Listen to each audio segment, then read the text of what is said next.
Гроздот на Свети Макари. Во египетската пустина си живеел еден отец по име Макари. Тој бил многу познат низ целата земја, зашто правел добри дела и многу луѓе доаѓале кај него за совет. Истовремено во пустината живеел уште еден отец по име Макари. Него сите го нарекувале градскиот, бидејќи потекнувал од познатиот град Александрија. Кога се случила ова случка за која што сега ќе зборуваме, Макари градскиот бил старец на еден манастир. Еднаш кај него дошол некој човек, кој што му донел зрел и мирислив грозд. Отецот го зел гроздот и му се заблагодарил на гостинот за покажаната љубов. Откако останал сам во келијата, отец Макари сакал да го изеде гроздот, кој што толку убаво изгледал и пленел со својот мирис, но кога посакал да скине едно зрнце од него, одеднаш се сетил на останатите монаси. Помислувајќи си во себе дека можеби и тие би сакале да вкусат од него. Не сакал да го јаде сам, бидејќи помислата за другите го терала да се чувствува скржав и лаком.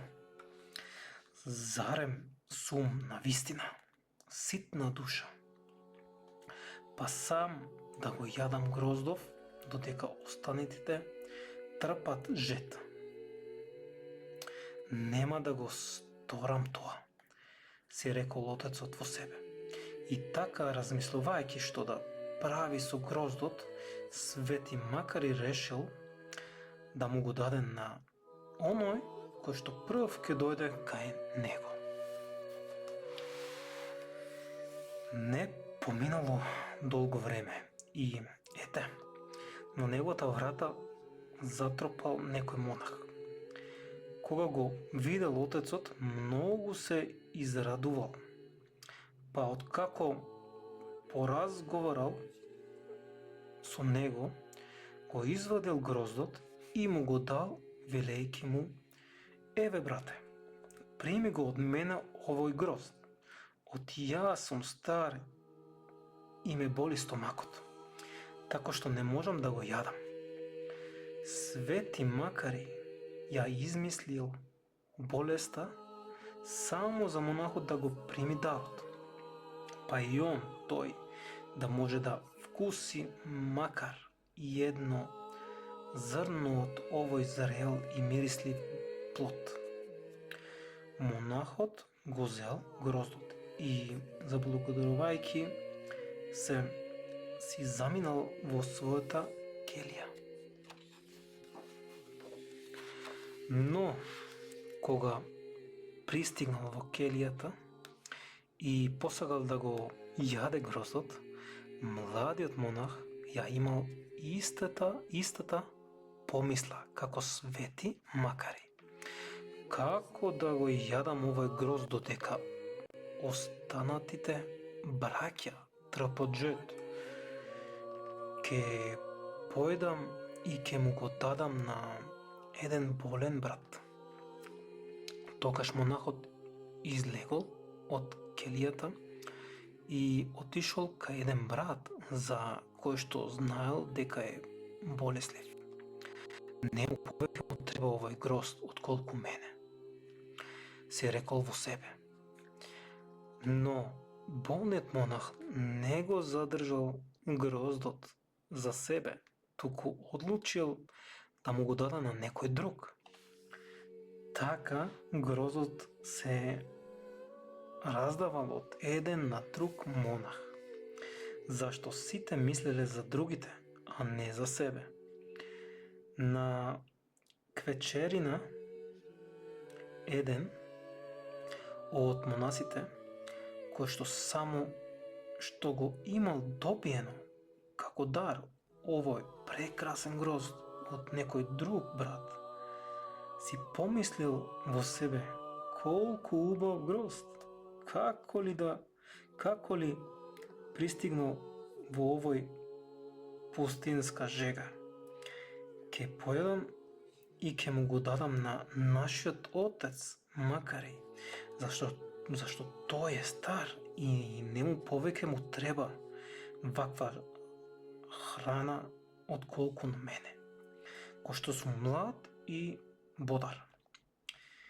Велејќи го ова, монахот го сокрил гроздот под облеката и пошол кон келијата на светиот Макари.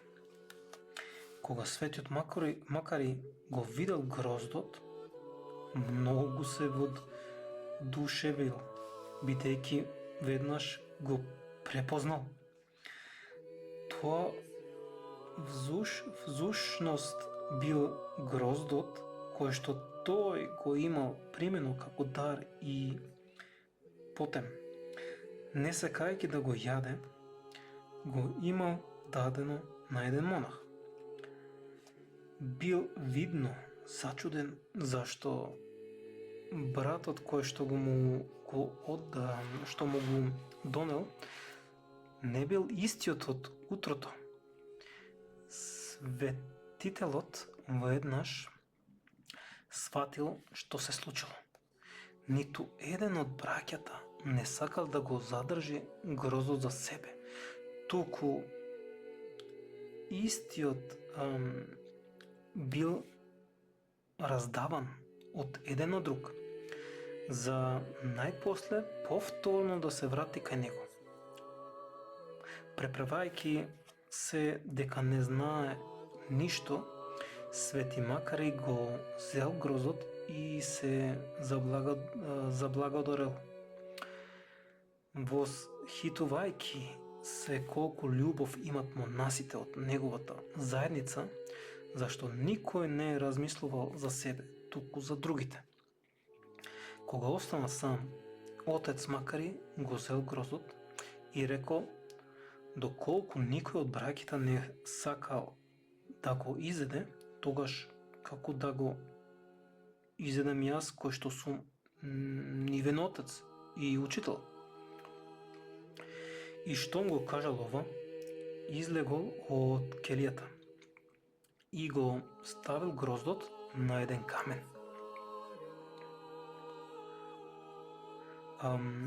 Набругу една птица слетела и го зграбила, носејќи го на неизните пилци.